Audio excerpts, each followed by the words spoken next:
দেখানো হচ্ছে একদল মানুষ যাদের আঙ্গুলগুলো লম্বা লম্বা তামার, গাল এভাবে হ্যাচড়াচ্ছে, নিজের গাল নিজে হাসড়াচ্ছে এবং নিজের দেহ থেকে গোশত তুলে ফেলছে, ভক্ষণ করছে। নবীজি জিজ্ঞাসা করলেন সাল্লাল্লাহু আলাইহি ওয়াসাল্লাম, এরা কারা? কি কারণে এদের শাস্তি হচ্ছে?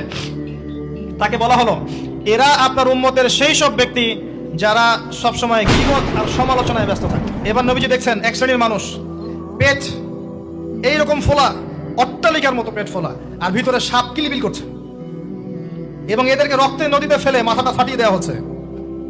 নবী জিজ্ঞাসা করলেন সাল্লাল্লাহু আলাইহি ওয়াসাল্লাম, এরা কারা? এরা আপনার উম্মতের এই সব ব্যক্তি যারা ছিল সুদখোর, রিবাখোর।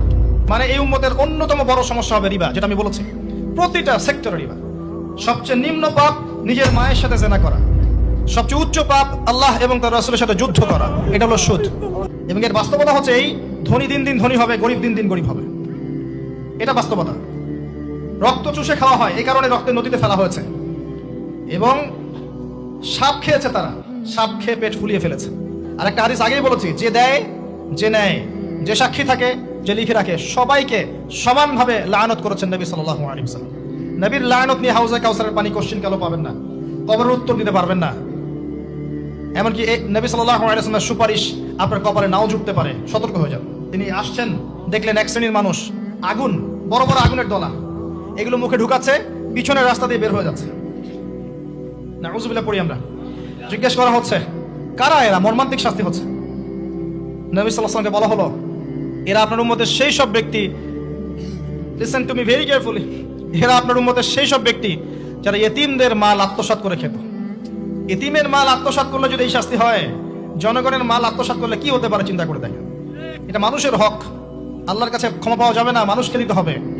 আরো এগিয়ে আসলেন, তিনি দেখছেন, এবার বলতে গিয়ে আমার বুক কাঁপছে।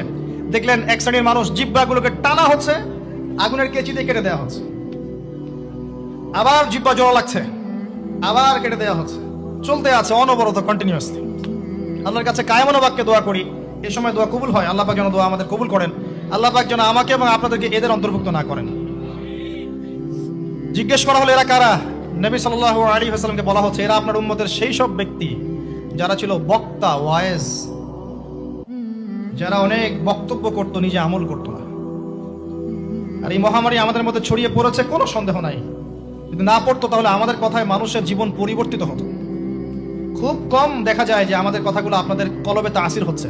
তাসির তখন হবে যখন আমার মধ্যে আমলটা থাকবে। জানা অনুযায়ী আমল না থাকলে এই অবস্থা হবে। আল্লাহ পাক আমাদেরকে হেফাজত করুন।